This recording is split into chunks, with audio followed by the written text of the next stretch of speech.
নমস্কার, আবার হাজির হলাম আপনাদের জন্য ভালো লাগা গল্প নিয়ে। আশা করি আপনারা সবাই ভালো আছেন। সবাইকে অনেক অনেক আন্তরিক ভালোবাসা জানিয়ে আজ শোনাব বিভূতিভূষণ বন্দ্যোপাধ্যায়ের লেখা ডান পিঠে। তবে গল্পে যাবার আগে ছোট্ট অনুরোধ জানিয়ে রাখি, এই চ্যানেলটিকে সমৃদ্ধ করতে এখনই সাবস্ক্রাইব করে বেল আইকনটি ক্লিক করে রাখুন।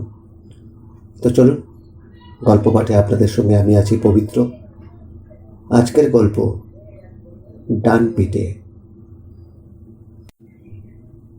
যে সময়ে আমাদের গল্পের শুরু, কাশিতে তখন উৎকৃষ্ট লাচ্ছাদার রাবড়ি 5 আনা সের বিক্রয় হইত। ল্যাংড়া আম টাকায় 1 পণ, আর মহিষের দুধ টাকায় বাকি 12 সের। কাশিতে তখন স্কুল কলেজ বেশি ছিল না।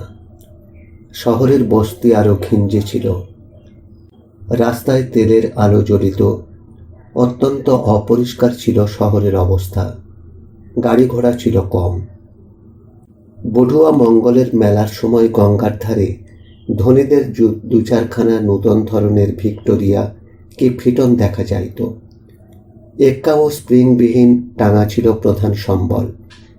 শহরের বাহিরে উটের গাড়ি চলিত। গণেশ মহল্লাতে তখন রামজীবন চক্রবর্তীর খুব নাম ও পসার প্রতিপত্তি। কমিসারিয়েট বিভাগে বড় চাকুরিতে তিনি বেশ 2 পয়সা রোজগার করিয়াছিলেন, তবে হাতে রাখিতে পারেন না। সেকালের রীতি অনুযায়ী তাঁর কাশীর বাড়িটা ছিল একটা হোটেলখানা। চাকুরি প্রয়াসী বা অক্ষম ও নিরাশ্রয় আত্মীয় স্বজন ও স্বগ্রামের লোকের ভিড়ে বাড়িতে পা দিবার স্থান থাকিত না। রামজীবন বাবুর 4 ছেলে, বড় 3টি ভয়ানক ডানপিটে। স্কুলে যাইবার নাম করিয়া পথে মারামারি করিত, ঘুড়ি ওড়াইত। স্কুলের সময়টি কাটাইয়া ছুটির সময়ে বাড়ি ফিরিত। ইহাদের উপযুক্ত সঙ্গীও জুটিয়াছিল 10-12 জন পাড়ার ছেলে। সকলেই সমান ডানপিটে, সমানই তাদের বিদ্যার্জন স্পৃহা। স্কুলের সময় দল বাঁধিয়া বাড়ি হইতে বাহির হইয়া হয়তো শহরের বাহিরে পথের ধারের কোনো এক বড় পেয়ারা বাগানে ঢুকিয়া ফল ছিঁড়িয়া খাইয়া ফেলিয়া ছড়াইয়া নষ্ট করিয়া বেলা 4টার পর বাড়ি ফিরিত।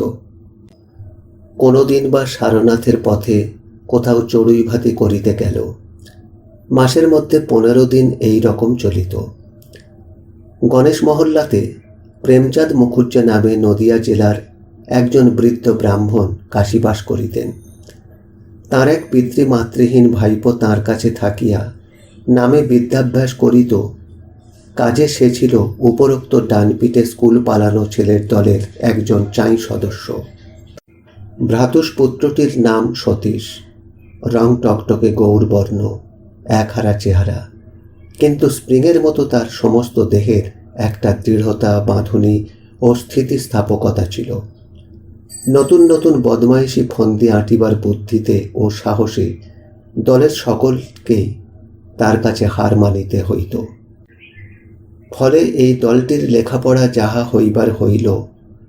তারপর যখন শখের থিয়েটারের ধুম কলিকাতা হইতে কাশী গিয়া পৌঁছিল, এদের দল কাশীতে নব আন্দোলনের প্রতিভু ও প্রাণস্বরূপ হইয়া মহা উৎসাহে নিজেরাই বড় বড় কাগজে সিন আঁকিয়া বেলের আঠা দিয়া জুড়িতে লাগিল। তারপর নিজেরাই স্টেজ বাঁধিল এবং ঘণ্টা মার্কা সবেতার সাহায্যে রাজা উজির সাজিয়া নাটকাভিনয় শুরু করিল। বছর 5 পরে প্রেমচাঁদ মুখুজ্জের লীলা প্রাপ্তি হইল। গণেশ মহল্লার রামজীবন বাবুও গভর্নমেন্ট পেনশনের মায়া কাটাইলেন। তাঁর ছেলেরা পৈতৃক অর্থ ভাগ বাঁটোয়ারা করিয়া লইয়া ভায়ে ভায়ে পৃথক হইল। আর সতীশ নিরাশ্রয় ও কপর্দক শূন্য অবস্থায় এখানে ওখানে ঘুরিতে ঘুরিতে জুটিয়া গেল নেপালে। নেপালে যে কি করিয়া সে দরবার হাসপাতালে কম্পাউন্ডারি পাইয়া চাকুরিতে ও চিকিৎসা ব্যবসায়ে 2 পয়সা রোজগার করিতে লাগিল। যে সতীশ ইংরাজি স্কুলের 3য় শ্রেণীর গণ্ডি 2-3 বৎসরেও ডিঙাইতে পারে নাই, সে যে কি করিয়া দুরূহ ইংরাজিতে ডাক্তারি লেখা বই আয়ত্ত করিয়াছিল, সামান্য বেতনের কম্পাউন্ডার হইয়া সে কিভাবে অবসর সময়ে রোগী দেখিয়া চিকিৎসা ব্যবসায়ী বেশ নাম করিয়া ফেলিয়াছিল, সেসব খবর দিতে পারিব না। কিন্তু প্র্যাকটিসে সে বাস্তবিকই সুনাম অর্জন করিল, বিশেষ করিয়া অস্ত্রচিকিৎসায়। ভালো ও নিপুণ অস্ত্রচিকিৎসকের যে যে গুণ থাকা দরকার, সাপ হাত, সাপ চোখ, সাহস, সতর্কতা, প্রকৃতিস্থতা, অবিচলিত বিচার বুদ্ধি, এই সব গুণ তার ধীরে ধীরে বাড়িতে লাগিল। সঙ্গে সঙ্গে পসারও। সতীশ নেপালে আসিয়া স্থানীয় স্কুলের জনৈক শিক্ষকের কন্যাকে বিবাহ করিয়াছিল। শিক্ষকের নাম মৃত্যুঞ্জয়বাবু, বাড়ি নদিয়া জেলার মেহেরপুরে। 5 বৎসর অন্তর বৃদ্ধ পিতাকে দেখিতে একবার করিয়া দেশে যাইতেন। বিবাহের 2 বৎসর পরে বাংলা 1307 সালে তাহাদেরই সঙ্গে সতীশ বাংলাদেশে অনেককাল পরে ফিরিয়া আসিল ও সর্বপ্রথম কলিকাতা শহর দেখিল। পৈতৃক বাসস্থান যে গ্রামে ছিল সেখানেও একবার গেল। বাংলাদেশে আসিয়া সতীশের মনে হইল যে মায়ের মুখ সে ভালো মনে করিতে পারে না। ধোঁয়া ধোঁয়া অস্পষ্ট সামান্য একটু মনে পড়ে, যেন মেঘলা দিনের দিবানিদ্রার স্বপ্ন। সে মায়ের স্নেহ সারা দেশটাতে ছড়াইয়া পড়িয়া যেন সাগ্রহে তাহার প্রত্যাবর্তনের প্রতীক্ষায় পথ চাহিয়া বসিয়া আছে। গ্রামে আসিলে গ্রামের তো কেহ তাহাকে চিনিতেই পারে না, কারণ সে গিয়াছিল নিতান্ত ছেলেবেলাতে 10-12 বছর বয়সে। পৈতৃক ভিটা খুঁজিয়া বাহির করিতে বেগ পাইতে হইল, কারণ এমন দুর্ভেদ্য বন জঙ্গলে ঢাকিয়া পড়িয়াছে যে বাহির হইতে চিনিয়া লওয়াই কষ্টকর। গ্রামের সকলেই আসিয়া ধরিয়া বসিল যে তাহাকে দেশে ঘরবাড়ি করিতে হইবে, এখানে বাস করিতে হইবে। ইহার মধ্যে প্রতিবেশীর পুত্রের উপর নিছক নিঃস্বার্থ ভালোবাসা ছিল না, তাহা বলাই বাহুল্য। দেশে মোটে ডাক্তার নাই। এখন সতীশের মতো একজন নামজাদা ডাক্তার গ্রামে বসিয়া প্র্যাকটিস করিলে গ্রামের লোকের সুবিধা বড় কম নহে। চক্ষু লজ্জার খাতিরে অন্তত গ্রামের লোকের কাছে সে তো আর ভিজিট লইতে পারিবে না। কিন্তু সেবার সতীশ বিটার মায়া কাটাইয়া ফিরিয়া গেল বটে, কিন্তু দেশের মায়া তাহাকে পাইয়া বসিয়াছিল। পরের বৎসরে সে পুনরায় শীতকালে ছুটি লইয়া গ্রামে ফিরিয়া পৈতৃক ভিটার বন জঙ্গল কাটাইয়া সেখানে টিনের ঘর তুলিয়া ফেলিল। ছুটি ফুরাইলে আবার কর্মস্থলে সেবারও ফিরিল। কিন্তু দেশের মায়া একবার পাইয়া বসিলে তাকে কি ছাড়ানো সহজ? চন্দ্রগিরি উদয়গিরির দুর্গম গিরি সংকট পার হইয়াও নদিয়া জেলার ক্ষুদ্র গ্রামের ডাক নেপালে গিয়া পৌঁছিয়াছিল। পর বৎসর সতীশ চাকুরিতে ইস্তফা দিয়া স্ত্রী পুত্র সহ দেশে আসিয়া বসিল এবং গ্রামে প্র্যাকটিস শুরু করিল। সে আজ 32 বছর পূর্বের কথা। তখন অলিতে গলিতে এমপি পাস ডাক্তার হয় নাই। আজকালকারের মতো পাশ করা ডাক্তার খুঁজিয়া মেলানো দুর্ঘট ছিল। নিকটবর্তী হরিহরপুরের বাজারে তখন যদুরাম স্যাকরা ছিল দেশের মধ্যে বড় ডাক্তার। যদুরাম বাদে একজন মুসলমান হোমিওপ্যাথ, একজন কবিরাজও ছিল।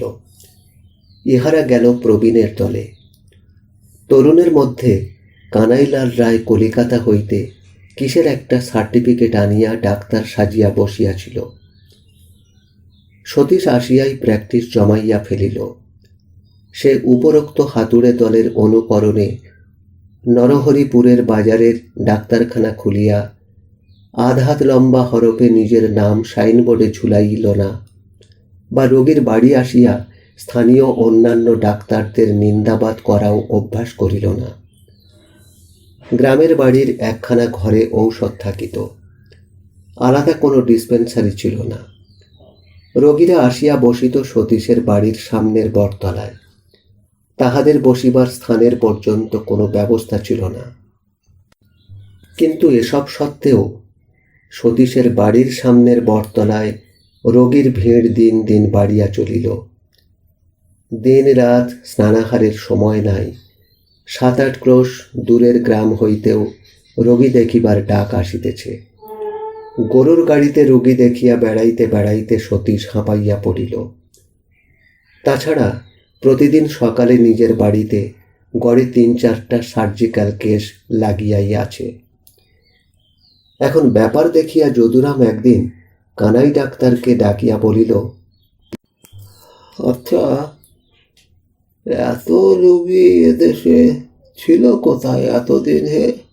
হ্যাঁ, গত 20 বৎসরের মধ্যে যদু ডাক্তার এত রোগীর ভিড় কখনো দেখে নাই এ অঞ্চলে। বেগতিক বুঝিয়া কবিরাজটি একদিন জিনিসপত্র বাঁধিয়া অন্যত্র সরিয়া পড়িল।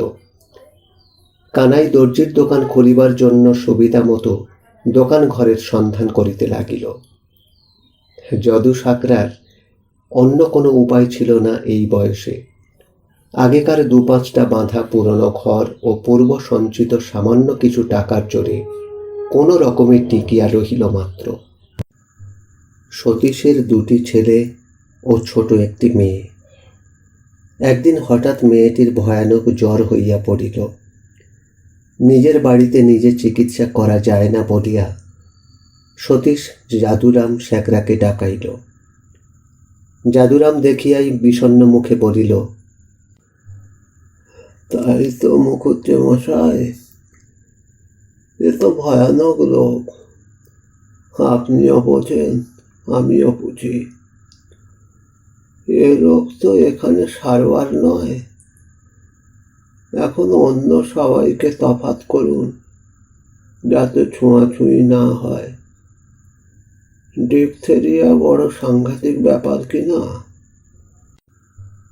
যাদুরাম প্রাণপণে কদিন দেখিল, কিন্তু কিছুই করা গেল না। 3য় দিনে মেয়েটি মারা পড়িল। এই ব্যাপারের পর হইতে সতীশের স্ত্রীর সামান্য মস্তিষ্ক বিকৃতি ঘটিল। আপন মনে বকুনি, ইহাই দাঁড়াইল উপসর্গ, নয়তো অন্য সব দিকে কোনো অপ্রকৃতিস্থতার চিহ্ন নাই। সংসারের কাজকর্ম, স্বামী পুত্রের যত্ন, কিছুরই মধ্যে কোনো ত্রুটি নাই। সতীশ বড় দমিয়া গেল। হাতে পয়সার জোর ছিল। কিছুদিন প্র্যাকটিস বন্ধ রাখিয়া এখানে ওখানে সকলকে ঘুরাইয়া আনিল। পূর্ববঙ্গে শ্বশুরবাড়ি গিয়া রহিল কিছুদিন। তারপর কলিকাতায় আসিয়া ডাক্তার কবিরাজ দেখাইল। তখনকার মতো উপশম না হইল যে এমন নয়, কিন্তু দেশে আসিয়াই যথা পূর্বং তথা পরং। বড় ছেলেটির বয়স 12। সে 3 ক্রোশ দূরবর্তী রাসনগরের হাই স্কুলের বোর্ডিংয়ে থাকিয়া পড়াশোনা করিতেছিল। ছোট ছেলেটিকেও এবার সতীশ সেখানে রাখিয়া দিল। এসব বাংলা 1312 সালের কথা। তারপর যেমন অন্য 5 জন মানুষের দিন যায়, সতীশেরও দিন তেমনিভাবে যাইতে লাগিল। রোগী দেখা, টাকা রোজগার, সংসার প্রতিপালন। তারপর ছেলেরা বড় হইল। বড় ছেলেটির নাম বিনয়। সে আইএসসি পাশ করিয়া মেডিকেল কলেজে ডাক্তারি পড়িতে লাগিল। সতীশ পুত্রবধূর মুখ দেখিবার জন্য এই সময় তাহার বিবাহ দিল। ছোট ছেলে তখনও স্কুলের ছাত্র। সে তার দাদার চেয়েও মেধাবী ও সুবুদ্ধিমান। ইতিমধ্যে নানা স্থান হইতে তাহার বিবাহের সম্বন্ধ যাতায়াত করিতেছিল। এসব গেল বাহিরের ব্যাপার। কিন্তু সতীশের মনের বড় অদ্ভুত পরিবর্তন হইতে লাগিল ধীরে ধীরে। 15-16 বৎসর ধরিয়া সে এই গ্রামে এবং পার্শ্ববর্তী অঞ্চলে ডাক্তারি করিতেছে। এই 15-16 বৎসরের জীবনের নিতান্ত একঘেয়ে। রোগী দেখা, খাওয়া, ঘুমানো, ভূষণদার দোকানে বসিয়া মাঝে মাঝে গল্পগুজব করা, সংসারের হাট বাজার করানোর ব্যবস্থা করা, দিনের পর দিন, মাসের পর মাস, বৎসরের পর বৎসর যেন একঘেয়ে। একই রকম জীবনধারা, কোনো বৈচিত্র্য নাই, পরিবর্তন নাই, নতুনতর অনুভূতির কোনো আসিবার পথ নাই কোনো দিক দিয়া। কিন্তু সতীশ এ বিষয়ে খুব সচেতন নয়। জীবনে তেমন আর আনন্দ নাই, এ কথা একাধবার তাহার মনে যে না উঠিয়াছে এমন নয়, কিন্তু এ লইয়া ভাবিতে সে বসে নাই কখনো, আর ভাবিবার সময়ও পায় নাই। কিন্তু ক্রমে এই কথাটা তাহার মনের মধ্যে উঁকি মারিতে লাগিল। হয়তো নিস্তব্ধ দুপুরে বিলের পাশের পথ দিয়া গরুর গাড়িতে আরামে সে ভিন গায়ে রোগী দেখিতে চলিয়াছে, মাঠের ধারে ধারে ঘুঘু পাখির ডাকে কিংবা বিলের গভীর জলে বাগদি ছেলের ডোঙা চড়িয়া মাছ ধরিবার দৃশ্যে সে দেখিত, সে যেন হঠাৎ অন্যমনস্ক হইয়া কাশিতে যাপিত বাল্য জীবনের কথা ভাবিতেছে। সেই রামরাম সাহু হালুইকরের দোকানে লক্ষ্মী বলিয়া সেই মেয়েটি থাকিত। এতকাল পরেও তার সেই গলার সুমিষ্ট সুর যেন প্রাণে লাগিয়া আছে। আর একবার সে, রামজীবন বাবুর বড় ছেলে বাদল আর তাঁর ভাগ্নে নুরু, তিনজনে জঙ্গমবাড়ি বারোয়ারি আসরে সিদ্ধি খাইয়া কি কাণ্ডটাই না করিয়াছিল। নেপালে একবার কর্নেল খড়গ শমশের জং রানা বাহাদুরের কন্যার বিবাহেতে নিমন্ত্রিত হইয়া গিয়াছিল। গিয়া দেখিল সেখানে খাওয়া দাওয়ার কোনো ব্যবস্থা নাই। একটা মোড়কের মধ্যে মশলা ও সুপারি, আর একটা মোড়কে 5টি টাকা। সতীশ কর্নেল বাহাদুরের দেওয়ানকে বলিল, এ কিসের টাকা? নিমন্ত্রিত হয়ে এসে টাকা নেওয়া আমরা অপমানজনক মনে করি। দেওয়ান বলিল, আগে এখানে এই নিয়ম, না নিলে কর্নেল চড়তে পারেন। সতীশ রাগ করিয়া বলিল, চোটে আমার কি করবেন তিনি? চাকরি নেবেন? তা নিন, আমি এখনই ইস্তফা দিতে রাজি আছি, টাকা কখনোই নিতে পারবো না। গোলমাল শুনিয়া রানা বাহাদুর নিজে আসিয়া ব্যাপারটা অন্যভাবে মিটাইয়া দিলেন। চাকুরি যাওয়া তো দূরের কথা, সেই মাসেই সতীশের 10 টাকা বেতন বৃদ্ধি হইয়াছিল। গত 15 বৎসর ধরিয়া সতীশ তো অনবরত সকলের কাছেই কাশী আর নেপালের গল্প করিয়া আসিতেছে। তাহার সমবয়সী লোকেদের কাছে, দেশের বন্ধুদের কাছে, রোগী ও রোগীদের আত্মীয় স্বজনের কাছে। কিন্তু সে শুধু বাহাদুরি লইবার জন্য। সে কত দেশ বেড়াইয়া কত অভিজ্ঞতা সঞ্চয় করিয়াছে, কত বড় মানসিকগিরি করিয়াছে, কত বড় বড় লোকের সমাজে মিশিয়াছে, তাহা সাড়ম্বরে জাহির করিবার জন্য। এবার কিন্তু এসব জীবনের স্মৃতি একটা অস্পষ্ট বেদনার মতো তাহার মনে আসিয়া উদয় হইতে লাগিল। কি যেন একটা জিনিস চিরকালের জন্য হারাইয়া গিয়াছে, আর কোনো দিন তাহার সাক্ষাৎ মিলিবে না। সতীশের এই এত বড় পসারের বিনিময়েও না, সঞ্চিত অর্থের বিনিময়েও না, কোনো কিছুতেই না। এ গ্রামের জীবনও ক্রমে নিরানন্দ হইয়া উঠিতে লাগিল। সতীশ গ্রামে আসিয়া ও গ্রামে যে কয়টি সুখের সুখী, দুঃখের দুঃখী প্রবীণ আত্মীয় স্থানীয় লোক পাইয়াছিল, এ পাড়ার অম্বিকা রায়, শ্যামাকান্ত গাঙ্গুলি, ও পাড়ার বৃদ্ধ গোসাই মশাই, এরা একে একে মারা গেলেন। আষাঢ় মাসের শেষে যাদুরাম স্যাকরার রোগশয্যা পার্শ্বে সতীশের ডাক পড়িল। যাদুরামের বয়স হইয়াছিল প্রায় 75 বৎসরের কাছাকাছি। গত 10 বৎসর অর্থাভাব ও দারিদ্র্যের সঙ্গে যুদ্ধ করিয়া যাদুরামের স্বাস্থ্য একেবারে ভাঙিয়া পড়িয়াছিল। সতীশ বুঝিল এই বয়সে তার উপর ডবল নিউমোনিয়া রোগ। জাদুরামও বিছানা ছাড়িয়া আর উঠিবে না। জাদুরাম নিজেও সেটা ভালো করিয়া বুঝিয়াছিল। ক্ষীণ কণ্ঠে বলিল, মুখুজ্জের মশাই, ওষুধ আর কি দেবেন? পায়ের ধুলো দিন। একটা কথা বলি, নাতিটার উপায় করতে পারলাম না। দুটো ছেলে মারা গেল। ওইটুকু বংশের মধ্যে শিবরাত্রির সলতে ওকে আপনার চরণে দিয়ে গেলাম। আপনার ডাক্তারখানায় ওকে কম্পাউন্ডারিতে ভর্তি করে দেবেন।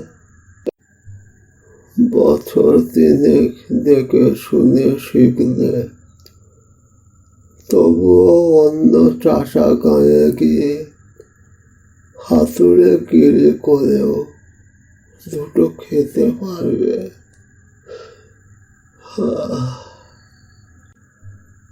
সতীশের চোখ জলে ভরিয়া আসিল। ভগ্ন হৃদয় বৃদ্ধ চিকিৎসকের অন্তিম শয্যা পার্শ্বে বসিয়া সে আশ্বাস দিল, এ বিষয়ে তাহার দ্বারা যতদূর সাধ্য সে করিতে ত্রুটি করিবে না। জাদুরাম এমন পয়সা রাখিয়া যায় নাই যাহাতে তাহার শ্রাদ্ধের খরচ নির্বাহ হইতে পারে। সতীশ নিজে শ্রাদ্ধ সংক্রান্ত যাবতীয় ব্যয়ভার বহন করিল। নাতিকে নিজের ডাক্তারখানায় আনিয়া কাজ শিখাইতে লাগিল। খুচরা কিছু দেনা ছিল বৃদ্ধের, তাহারও একরূপ সাময়িক মীমাংসা করিয়া দিল। এই সময় সতীশের নিজের সময়েরও পরিবর্তন দেখা দিল। ছোট ছেলের কলেজের খরচ, বড় ছেলের ডাক্তারি পড়ার খরচ। এদিকে কি জানি কেন রোগীর সংখ্যা কমিতেছে। স্থানটা কি হঠাৎ স্বাস্থ্যনিবাস হইয়া উঠিল নাকি? সঞ্চিত অর্থে ক্রমশ হাত পড়িতে লাগিল, এবং সাধারণত যাহা ঘটিয়া থাকে, একবার সঞ্চিত অর্থে হাত যখন পড়িল, সে হাতকে আর গুটানো গেল না। বৎসরের পর বৎসর ক্রমশ খরচ বাড়িয়াই চলিয়াছে, অথচ আয় তেমন নাই। হাতের টাকা নিঃশেষ হইতে এ অবস্থায় কতদিন লাগে। সতীশ অমানসিক পরিশ্রম করিতে লাগিল। আর 2 বছর। বিনয় মানুষ হইলে আর কিসের ভাবনা। এ অঞ্চলে MB পাশ করা ডাক্তার কটা আছে? কখনো যেসব গ্রামে 10 টাকা ভিজিটের কমে সতীশ যায় নাই, এখন 4 টাকা লইয়াও সেইখানে যাইতে হইতেছে। নিজে দুধ খাওয়া ছাড়িয়া দিল, বাড়ির চাকরকে জবাব দিল। খরচ কম পড়িবে বলিয়া স্ত্রী ও পুত্রবধূকে কলিকাতায় পাঠাইয়া ছেলেদের বাসা করিয়া দিল। নিজে দেশে হাত পোড়াইয়া রাঁধিয়া খাইয়া এবং সারাদিন টোটো করিয়া গ্রামে গ্রামে রুগী দেখিয়া যাহা পায়, প্রতি সপ্তাহে কলিকাতার বাসাতে বিনয়ের নামে মনি অর্ডার করে। বিনয় MB পাশ করিয়া যুদ্ধে গেল। সতীশের দুঃখ এতদিনে ঘুচিল। গ্রামের মধ্যেও একটা সাড়া পড়িল না এমন নয়, কারণ এ অঞ্চলে MB পাশ করা ডাক্তার এই প্রথম। তাহার উপর বিনয় আবার গভর্নমেন্টের চাকুরি পাইয়া সুদূর মেসোপটেমিয়ায় চলিয়া গিয়াছে। সেদিন নাকি ছোটখাটো একটি খণ্ডযুদ্ধে আরবদের গুলি বিনয়ের কানের পাশ কাটাইয়া বাহির হইয়া গিয়াছে। পয়সা কি এমনই হয়? বিনয় পত্রে এই ঘটনাটি বাবাকে জানাইয়াছিল। নরহরিপুরের বাজারে ভূষণ তাঁয়ের পুরানো আড্ডাটা আর ছিল না, কারণ 15 বৎসর হইল ভূষণ মরিয়া গিয়াছে। তবুও এ দোকানে ও দোকানে বসিয়া সতীশ গর্বের সঙ্গে পুত্রের চিঠি হইতে যতটুকু সে দেশের খবর পায়, তারই সাহায্যে যুদ্ধের গল্প করে এবং সঙ্গে সঙ্গে বলে, কিন্তু আমাদের নেপালে যখন প্রাইম মিনিস্টারের বাড়ির সামনের ময়দানে প্যারেড হতো। তাতে আমরা যুদ্ধের কৌশল সবই দেখছি। মেশিন গান, ও তো আমাদের সময়েই প্রথমে নেপালে এলো। আমাদের কাছে ওসব নূতন নয়। অর্থাৎ নেপাল ও সতীশের যৌবন, ইহারা কাহারও কাছে পরাজয় স্বীকার করিবে না। সব ছিল নেপালে। 2-4 বার মোটা টাকার মনি অর্ডার পাইয়া সতীশ মহা উৎসাহে বাড়ি নূতন করিয়া তৈরি করিবার জন্য মিস্ত্রি লাগাইল। ছেলে বড় ডাক্তার হইয়া ফিরিয়া আসিতেছে। সাহেবী মেজাজ এখন তার। এ ধরনের বেমেরামতি পুরানো বাড়িতে থাকিতে তাহার কষ্ট হইবে। তাই সতীশ ছেলের উপযুক্ত মতো বাড়ি পুনরায় সংস্কার করিতে অনেক ব্যয় করিয়া ফেলিল। এইখানেই ডাক্তারখানা হইবে, এইটি ছেলের বসিবার ঘর, এইটি নাতিদের পড়িবার ঘর ইত্যাদি। হঠাৎ মেসোপটেমিয়া হইতে বিনয়ের পত্র আসা বন্ধ হইয়া গেল। 2-10 দিন করিয়া করিয়া মাসখানেক কোনো খবর নাই। সতীশ অত্যন্ত ধৈর্যশীল। সে নিজে অটল থাকিয়া স্ত্রী ও পুত্রবধূকে নানা মিথ্যা স্তোকবাক্যে ভুলাইয়া রাখিবার চেষ্টা করে। কিন্তু ক্রমে গ্রামময় গুজব রটিয়া গেল যে বিনয় আর নাই, যুদ্ধে মারা পড়িয়াছে। বিনয়কে গ্রামের সকলেই ভালোবাসিত। তাহার সুন্দর চেহারা ও মধুর ব্যবহারের গুণে বিনয়কে কেহ পর ভাবিত না। এই দুঃসংবাদে চোখের জল ফেলিল না এমন লোক গ্রামে নাই। সতীশের সহ্য করিবার শক্তি দেখিয়া সকলে অবাক হইয়া গেল। তাহার মুখে একদিন কেহ কোনো দুর্বল কথা শুনিল না। আর চোখের জল দেখা তো দূরের কথা। জ্যৈষ্ঠ মাস, ভীষণ গরম। মুখুজ্জে বাড়ির তেঁতুলতলার সামনে একটা ভাঙা গরুর গাড়ির উপর বসিয়া পাড়ার নিষ্কর্মা যুবকেরা আড্ডা দিতেছে। এমন সময়ে সাইকেলে মোড়ের মাথায় সাহেবী পোশাকে কাহাকে আসিতে দেখা গেল। বিনয়। মুখুজ্জে গিন্নি স্নানান্তে শিব পূজা করিতে বসিয়াছিলেন। পূজা ফেলিয়া ছুটিতে ছুটিতে পথের ধারে আসিলেন। অর্থাৎ তাহার পায়ের বাতের দরুন যতটুকু ছোটা তার পক্ষে সম্ভব হয় ততটুকু বেগে বিনয়কে বুকের মধ্যে জড়াইয়া কাঁদিয়া ফেলিলেন। যুবকেরা সকলে আসিল।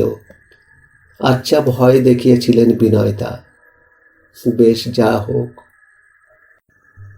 তারপর বিদ্যুৎ বেগে গ্রামের সর্বত্র বিনয়ের প্রত্যাবর্তনের সংবাদ প্রচারিত হইবার সঙ্গে সঙ্গে সতীশ ডাক্তারের বাড়ির উঠানে সব পাড়ার লোক ভাঙিয়া পড়িল। সেদিন সন্ধ্যায় বিভিন্ন পাড়ায় গ্রামের মেয়েরা হরির লুট দিল। বিনয় যুদ্ধ হইতে আসিয়া প্রথম প্রথম গ্রামেই বসিয়াছিল। তারপরে সে মহকুমায় গিয়া বসিয়াছে। এত পসার এ অঞ্চলে কোনো ডাক্তারের কেহ কখনো দেখে নাই। সতীশও ডাক্তারি করিত স্বগ্রামেই, কিন্তু ছেলে আসিবার সঙ্গে সঙ্গে তাহার পসার কমিয়া গেল। সবাই বিনয়কে চায়, সতীশকে বড় কেহ একটা ডাকে না। সে সকলকে গর্বের সঙ্গে বলে, ও তা তো হবেই, তা তো হবেই। বিনয় এসেছে, কত বড় ডাক্তার। আমরা তো সেকেলে কোয়াক, ওদের কাছে কি আমরা। অর্থাৎ পরাজয়েরও সুখ আছে, গর্ব আছে। সতীশ একদিন হঠাৎ আবিষ্কার করিয়া ফেলিল সে বৃদ্ধের দলে পড়িয়া গিয়াছে। গণেশ মহল্লার সেই ডান পিঠে সতীশ ঠাসা বন্দুকের এক দেওড়ে ৮০ ঘাটের ওপরের চরে যে ৩টা পাখি মারিয়াছিল মনে আছে। বধুয়া মঙ্গলের সময় আলোকিত বজরার পাশ দিয়া ডুব সাঁতার দিতে দিতে কাহাদের আলোকোজ্জ্বল বজরা। যাক, সেসব পুরানো কাসুন্দি ঘাঁটিয়া লাভ কি? মোটের উপর সতীশকে সবাই এখন বুড়ো কর্তা বলিতে শুরু করিয়াছে, এটা সে লক্ষ্য করিল। বিশেষত বিনয় ফিরিয়া আসিবার পর হইতে। এখন নাতিরা স্কুলে পড়ে। সতীশের ছোট ছেলে কিন্তু ভালো হইল না। সে কলেজ ছাড়িয়া দিয়া এতদিন বাড়িতেই বসিয়াছিল। এইবার সে দাদার ডাক্তারখানায় কম্পাউন্ডারি আরম্ভ করিল। জলের স্রোতের মতো বৎসর কাটিয়া যাইতেছে। দেখিতে দেখিতে বিনয়ের প্রত্যাবর্তনের পর 7 বৎসর কাটিল। এই 7 বৎসরের অনেক পরিবর্তন ঘটিয়া গেল সতীশের জগতে। বিনয় কুসঙ্গে পড়িয়া ঘোর মাতাল হইয়া উঠিয়াছে। পয়সা যথেষ্ট রোজগার করে, কিন্তু হাতে রাখিতে পারে না, কাহাকেও মানে না। যুদ্ধে গিয়াই সে মদ খাইতে শিখিয়াছিল। আগে তবু বাপকে ভয় করিত, লোক লজ্জার ভয় রাখিত। কিন্তু এখন বয়স বাড়িবার সঙ্গে সঙ্গে সে বাপকে আর তেমন মানে না। সতীশ স্বগ্রামেই থাকিত। প্রথম প্রথম পুত্রবধূরা গ্রামের বাড়িতেই থাকিত। ক্রমে তাহারা চলিয়া গেল বিনয়ের বাসায়। সতীশের স্ত্রীর সেই উন্মাদ রোগ একেবারে কখনো সারে নাই। এই সময় বেশি করিয়া দেখা দিল। সেই জন্যই মাকে বিনয় দেশের বাড়িতে রাখিয়াছিল। তবু এতদিন সর্বদা দেখাশোনা করিত। শুশ্রূষা ও চিকিৎসার ত্রুটি কখনো করে নাই। ক্রমে ক্রমে মাকেও সে অবহেলা করিতে লাগিল। 1 মাসেও একবার মাকে দেখিতে আসে না, অথচ সে মোটর কিনিয়াছে। এই 9 মাইল পথ আসিতে কতক্ষণ লাগে। শুধু পানদোষ নয়, আনুষঙ্গিক অনেক উপসর্গও জুটিয়াছে বিনয়ের। সে স্ত্রী পুত্রকেও যন্ত্রণা দেয়। সংসারের ন্যায্য খরচের টাকা রাত্রে কোথায় গিয়া ব্যয় করিয়া আসে কেহ জানে না।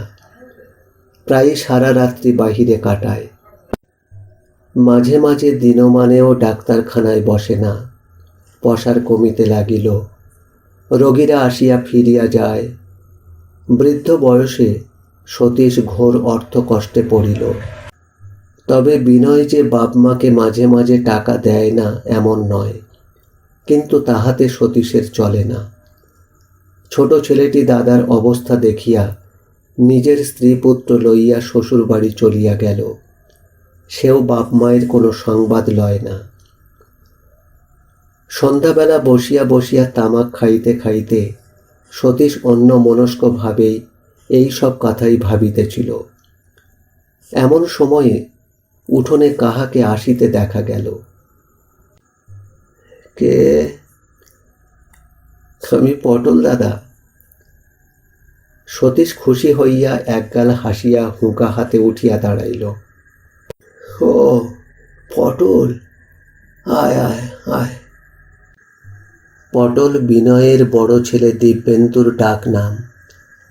গৌরবর্ণ, সুশ্রী, 14-15 বছরের হাস্যমুখ বালক। নাতিদের জন্য বৃদ্ধের মন কেমন করে সর্বদা, কিন্তু তাহারা বড় একটা এদিকে পা দেয় না। এখন অপ্রত্যাশিতভাবে নাতিকে দেখিয়া সতীশ যেন আকাশের চাঁদ হাতে পাইল। বলল, তোর বাবার খবর কি রে পটল? দিব্যেন্দু অপরাধীর মতো দৃষ্টিতে চাহিয়া বলিল, সেই একই রকম দাদা, বরং আরো বেড়েছে। পরে সে দাগ দেখাইল। বিনয় নাকি মাতাল অবস্থায় কি একটা শক্ত অ্যালজেব্রার অঙ্ক কষিতে দিয়াছিল, সে পারে নাই বলিয়া ছড়ি দিয়া মারিয়াছে। দুজনে বসিয়া অনেক কথা হইল। সতীশ বলিল, বস পটল, আমি রাঁধি গিয়ে, নয়তো তুই খাবি কি? সতীশের স্ত্রী এখনো সম্পূর্ণ পাগল। একটা ঘরে একা দিন রাত শুইয়া থাকে, আপন মনে বিড়বিড় করিয়া বকে। কাজকর্ম করা দূরের কথা, না খাওয়াইয়া দিলে খায় না। সতীশ বলিল, জানিস পটল, একবার মনে হয় আমি আবার প্র্যাকটিস শুরু করি, কিন্তু এখন তো আর আমায় কেউ ডাকবে না।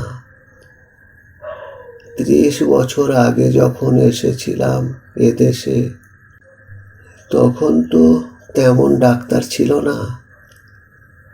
এখন নরহরিপুরের বাজারেই 3টে ক্যাম্বেল পাস, একটা এমপি, আর ওদিকে তো বিনয় রয়েছে, শ্যামবাবু, সবাই এমপি। আমাকে আর কে ডাকবে? দিব্যেন্দু বলে, তুমি ভেবো না দাদা, আমি পাশ করে যখন চাকরি করব, তখন তোমার আর এ দশা থাকবে না। তখন আমায় কাশি পাঠিয়ে দিস পটল। কতকাল দেখিনি, এই শুনবি? তবে আমরা কি করতাম সেখানে, হ্যাঁ? দিব্যেন্দু জ্ঞান হইয়া পর্যন্ত সেই কাশীর গল্প, নেপালের গল্প অনেক শুনিয়াছে ঠাকুরদাদার মুখে। একই গল্প 50 বার সে শুনিয়াছে অন্তত, মুখস্থ বলিতে পারে। কিন্তু তবুও বৃদ্ধ ঠাকুরদাদাকে খুশি করিবার জন্য বলিল, বলো না দাদু, সেই চন্দ্রগিরি পার হবার সময় সেবার নেপালের পথে সেই যে কি হয়েছিল?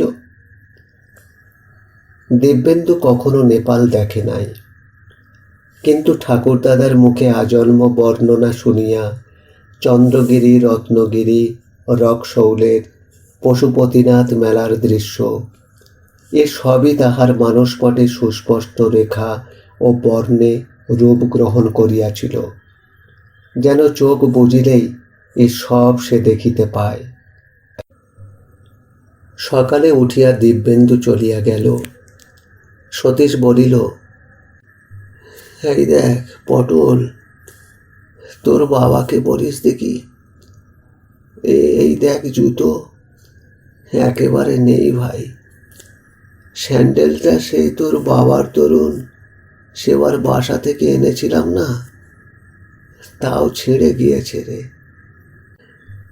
দিব্যেন্দু যাবার সময় বলিয়া গেল, জানো দাদু, এসব কথা আমি বলেছি, তুমি বাবাকে যেন বলো না, তাহলে বাবা পিঠের ছাল তুলবে। দিব্যেন্দু চলিয়া গেলে বৃদ্ধর আবার পুরাতন দিনগুলির স্বপ্ন দেখিতে থাকে। আজকাল তো হাতে কাজকর্ম একেবারেই নাই। এ ধরনের অলস জীবন যাপন সে কখনো করে নাই। আপন মনে বসিলেই সেই সব কথা মনে আসে। গাঙ্গুলি বাড়ির আন্নাকালী 2টি কচি শশা হাতে পৈঠাতে উঠিয়া বলিল, জ্যাঠাবাবু, গাছে হয়েছিল, মা বললে দিয়ে আয়। আঁচলের মুড়োয় বাঁধা কি একটা জিনিস খুলিতে খুলিতে বলিল, এই কটা। সতীশের মনের নিরানন্দ ভাব অন্তর্হিত হইয়া গেল। আগ্রহ উজ্জ্বল চোখে আন্নাকালীর আঁচলে বাঁধা দ্রব্যের দিকে চাহিয়া বলিল, ওতে কি রে মা? মটর ডালের বড়ি?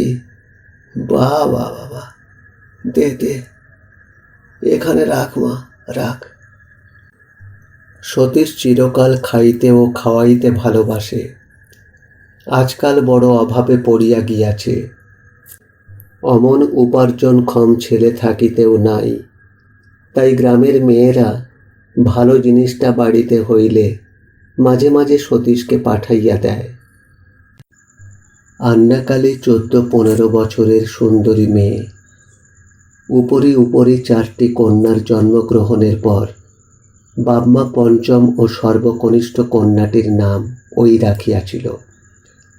নামের সঙ্গে তার চেহারার কোনো সম্পর্ক নেই। সে হাসিয়া বলিল, আপনার হাতের সেই কলাইয়ের ডাল রান্না কখনো ভুলব না জ্যাঠাবাবু। মেয়ে মানুষে অমন রাঁধতে পারে না। সতীশ খুশি হইয়া উজ্জ্বল মুখে বলিল, কবে খেলি রে আন্না, কবে? আন্না কালী ঘাড় দুলাইয়া বলিল, বারে, এই তো ভাদ্র মাসে অরন্ধনের দিন। তারপর ঘরের দিকে চাহিয়া বলিল, জ্যাঠাইমা কেমন আছেন জ্যাঠাবাবু? ওই একরকম রে মা, ওরাও আর ভালো আর মন্দ। ওরই জন্যে তো কোথাও যেতে পারিনি আন্না, নইলে কাশিতে গেলে একটা পেট চলে যায়। আর কাশিময় তো আমার বন্ধু বান্ধব, তা ওর অযত্ন হবে, ওকে কে দেখবে, কে শুনবে? সেই জন্যেই তো আটকে আছি রে মা, সেই জন্যে। নইলে আমার আবার ভাবনা। শুনবি মা, কাশিতে আমরা কি করতাম? তারপর সেই কাশির গল্প আরম্ভ হয়। ইতিপূর্বে এসব গল্প আন্নাও শুনিয়াছে, কিন্তু গল্প শুনিতে সে ভালোবাসে, বিশেষ করিয়া জ্যাঠামশায়ের মুখে। সে রোয়াকের পৈঠার উপর বসিয়া পড়ে। তারপর কাশীর কথা হইতে কখন নেপালের কথা আসিয়া পড়িয়াছে, দুজনের কেহই লক্ষ্য করে নাই। হঠাৎ আন্না উঠানের দিকে ভীত চোখে চাহিয়া বলিল, জ্যাঠাইমা কোথায় বেরিয়ে যাচ্ছে যে? ধর ধর মা ধর, নিয়ে আয়। না, জ্বালালে বাবু। আন্না দৌড়িয়া উঠিয়া গিয়া শীর্ণ দেহ, রুক্ষ কেশ, বকুনিরত জ্যাঠাইমার হাতখানা খপ করিয়া ধরিয়া ফেলিয়া বলিল, কোথায় যাচ্ছ জ্যাঠাইমা? এসো এসো, একেবারে ঘরের মধ্যে নিয়ে যাওয়া, যা। না, আমার হয়েছে যত বিপদ। তা আন্না, আমা কলাইয়ের ডাল এখন রাঁধবো। আজ দুপুরে আমার এখানে দুটো খাস এখন, কেমন? পরের বছর হইতে বিনয়ের পসার একেবারেই কমিয়া গেল। 10-12 বছর আগের ব্যাপার আর ছিল না। এখন এক মহকুমা টাউনের উপর 3 জন এমবি। পানদোষ ও উচ্ছৃঙ্খলতার জন্য ভদ্র গৃহস্থের বাড়িতে তাহাকে কেহ আজকাল ডাকে না। তাছাড়া রোগীরা আসিয়াও ডাক্তারের দেখা পায় না। তাহার পর দেখা দিল পৃথিবীব্যাপী মন্দা। পাটের বাজার একেবারে পড়িয়া গেল। রোগ হইলেও আর লোকে ডাক্তার দেখাইতে পারে না। বিনয় মহা অর্থ কষ্টের মধ্যে পড়িল। সে লোক খারাপ নয়, হাতে পয়সা থাকিলে যতক্ষণ খরচ করিতে না পারে ততক্ষণ তাহার মনে শান্তি হয় না। উদার দিল দরিয়া মেজাজের মানুষ। বাবাকে সে ইচ্ছা করিয়া যে অবহেলা করে তা নয়। বাবা এত ঘনিষ্ঠ, এত সুপরিচিত যে তাহার সম্বন্ধে সে কোনো খেয়ালই করে না। আর সতীশ মুখ ফুটিয়া কখনো ছেলেকে জানায়ও নাই তাহার অসচ্ছলতার কথা, পাছে ছেলেকে বিব্রত হইতে হয়। এই অবস্থায় একদিন বিনয় পিতার সহিত দেখা করিতে গেল। সতীশ অপ্রত্যাশিতভাবে ছেলেকে দেখিয়া মহাব্যস্ত হইয়া উঠিল। সারা বাড়ির মধ্যে একখানা চেয়ার কি টুল পর্যন্ত নাই যে ছেলেকে বসিতে দেয়। বিনয় বলিল, থাক বাবা থাক, আমি এই যে বেশ বসেছি। সতীশ ব্যস্ত সুরে বলিল, উফ, ঘেমে একেবারে। দাঁড়াও, একটু চা করে আনি। তা ভাড়াটে মোটরে এলে কেন? তোমার গাড়ি কোথায়? গাড়ি আছে, ইঞ্জিনটা খারাপ হয়ে গেছে। মেরামতের জন্য 1 মুঠো টাকা দরকার, হাতে পয়সা কোথায়? কাজেই গাড়িটা গ্যারেজেই পড়ে আছে। ও, তা পটল কোথায়? হ্যাঁ, কলকাতাতেই আছে। ওর পড়াশুনোর যে কি করি, মেসে তো এক গাদা টাকা খরচ, 3 মাসের মেসের দেনা বাকি, 2 মাস হলো কলেজের মাইনেও পাঠাতে পারিনি। পিতা পুত্রে অনেকক্ষণ পরামর্শ হইল। 3 জায়গার খরচ বিনয় তো আর পারে না, দেশের বাড়ি, টাউনের বাসা এবং দিব্যেন্দুর মেস ও কলেজের খরচ। এখন কি করা যায়? বিশেষ কিছুরই মীমাংসা হইল না। শুধু উঠিবার সময় বিনয় কুণ্ঠিতভাবে বাবাকে 2টি টাকা দিতে গেল। ছেলের শুষ্ক চিন্তাকুল মুখ দেখিয়া বৃদ্ধ সেই টাকা 2টি প্রাণ ধরিয়া লইতে পারিল না। বলিল, এখন রেখে দাও। সোমবার দস্তিঘাটা থেকে ডাক এসেছিল, কিছু পেয়েছি। আবার তোমার মোটরের ভাড়াটাও তো লাগবে, রাখো। গ্রামের একটি ছেলে রেলে কাজ করিত। ছুটি লইয়া দেশে আসিয়া প্রায় সন্ধ্যাবেলা সতীশের কাছে গল্প করিতে আসিত। একদিন সতীশ বলিল, দেখো উমাপদ, আমি ভাবছি কি জানো, তোমার জ্যাঠাইমাকে ওর বাপের বাড়িতে রেখে আমি কাশী চলে যাই। একজন লোকের কাশীতে বেশ চলবে, নইলে এদিকে সবই তো শুনলে। বিনয় বড় মুশকিলে পড়েছে, ওর রুগীপত্তর আর নেই, ডাক নেই। আর এই বাজারে দুটো সংসার চালানো কি সোজা কথা রে বাবা? তবু আমরা চলে গেলে ও খানিকটা খোলসা হয়। হ্যাঁ, আর তাছাড়া কাশীতে আমার বন্ধু বান্ধব ভর্তি।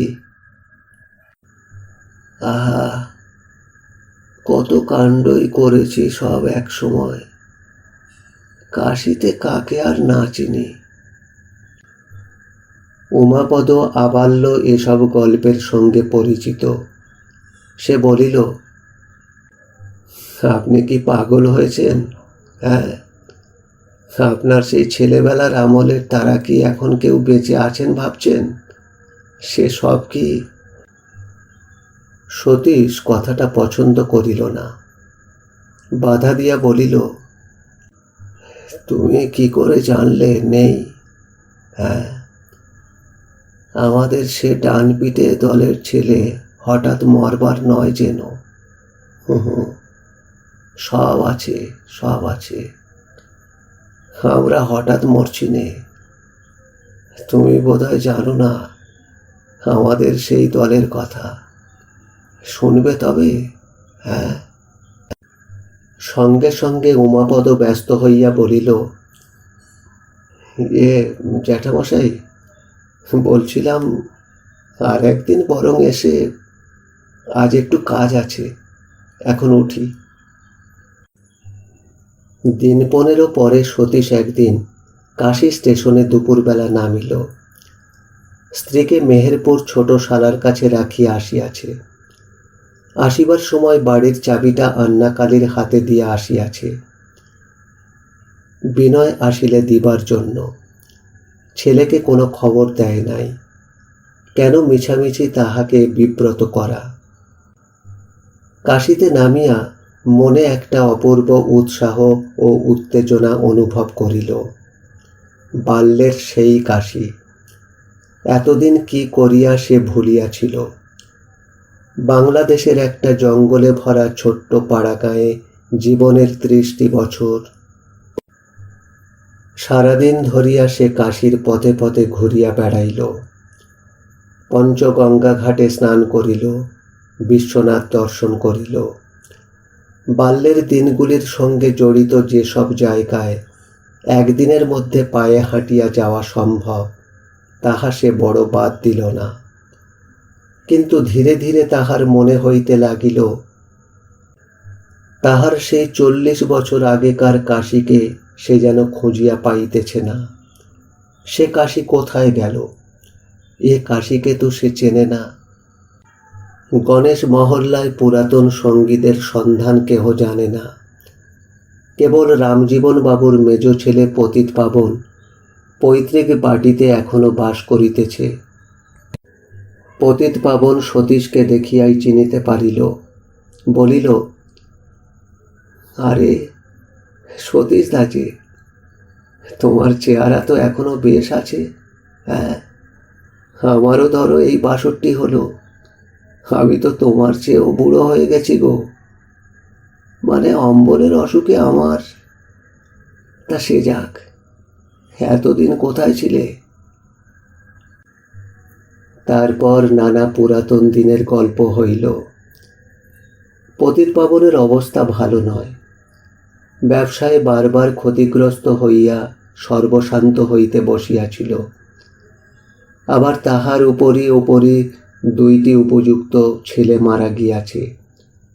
ছোট ছেলেটি রেশমের কাপড়ের ব্যবসা করে বিশ্বনাথের গলির মধ্যে, তাতেই কোনো রকমে চলে। ভাইগুলির মধ্যে কেবল ছোট ভাইটি বাঁচিয়া আছে। পাটনাতে শ্বশুর বাড়ি বাসা বাঁধিয়াছিল, বহুদিন হইল সেইখানেই আছে। সন্ধ্যাবেলা সতীশ দশাশ্বমেধ ঘাটে চুপ করিয়া বসিল। সম্মুখের হাসি মাখা কত অজানা তরুণ মুখ, গান, আনন্দের উচ্ছ্বাস, দিব্যেন্দুর কথা মনে পড়িল। দিব্যেন্দু বলিয়াছিল, দাদা, আমার চাকরি করলে তোমার ভাবনা থাকবে না। দিব্যেন্দু জানে না যে তাহার দাদা লুকাইয়া কাশী চলিয়া আসিয়াছে। এই দশাশ্বমেধ ঘাটে এই সন্ধ্যাবেলায় যেন প্রত্যেক বালককে তাহার দিব্যেন্দু বলিয়া মনে হইতে লাগিল। আবার দিব্যেন্দু না সেই 55 বছর আগেকার নিজে? আন্নাকালীর মুখ মনে পড়িল, যখন গরুর গাড়ির পাশে দাঁড়াইয়া ঘরের চাবিটা তাহার হাতে দিয়াছিল। সে সময়কার তার ছলো ছলো চোখ দুটি মনে পড়িল। না, সে আর ডান পিঠে নাই।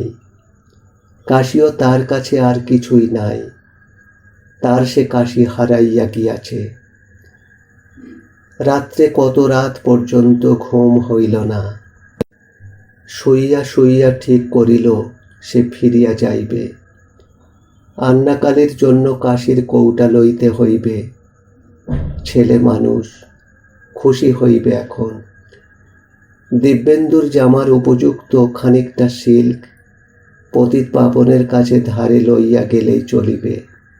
গিয়া দাম পাঠাইবে। আর ভালো পট। বৌমা বড় ছবি ভালোবাসে। কিন্তু সকালে উঠিয়াই সে পতিত পাবনকে বলিল, তুমি একটা উপকার করো ভাই আমার। তোমার এখানে আর কদিন থাকবো, তাই বলছিলাম তুমি একটা বাজার সরকারি গোছের কাজ জুটিয়ে দাও দেখি আমায়।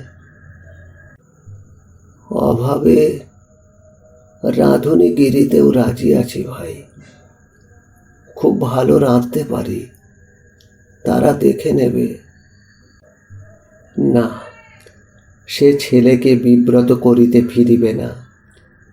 ছেলে পারিয়া উঠিবে কেন? শেষে কি দিব্যেন্দুর কলেজের পড়া বন্ধ হইবে? বৌমার গহনা বন্ধক দিতে হইবে? ছি, একটা পেটের জন্য কাশীতে আবার ভাবনা। আজ তাহলে এই পর্যন্ত। এতক্ষণ আপনারা শুনছিলেন বিভূতিভূষণ বন্দ্যোপাধ্যায়ের লেখা ডান পিঠে। ভালো লাগলে লাইক দিয়ে এখনই চ্যানেলটিকে সাবস্ক্রাইব করে রাখুন। আর গল্প পাঠ কেমন লাগলো অবশ্যই মতামত জানান। আবার দেখা হবে এমনি ভালো গল্পের সাথে। নমস্কার।